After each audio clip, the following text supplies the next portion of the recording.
Cheikh Omar moo ma yóbbante ci yow. te yóbbante bi man duma ci dara daf ni ma naa wax nit ñi. waaw moom Cheikh Omar. waaw parce que waa ji dafa téye nii téléphone am. gam-gam Cheikh Omar ni jamet ni ko kooku ngay xool Seyid Ahmad Fall boobu.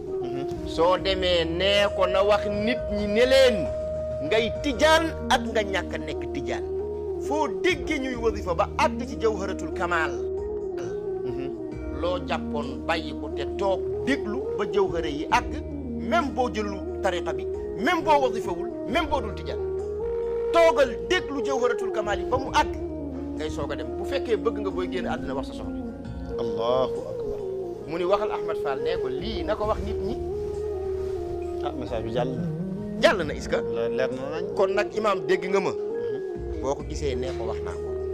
waaw yóbbante Cheikh Al Hadj Omar. waaw ne kuy tijaan. waaw ak ku dul tijaan. waaw nekkal jullit. wallaahi nga romb jàkka ji wala nga romb wasifa ba ñu egg ci jawharatul kamal. yeggal suuf. ànd ak ñoom ci jawhara ga ba mu jeex. bu paree nga dem sa yoon. boo bëggee booy génn àddina wax sa soxla. Cheikh Omar moo yóbbante lii. Ahmed génn àddina wax sa soxla baax na de. mooy lépp di nit dafa war a exprimer ses dernières volontés. allahu akbar. loolu mooy lépp.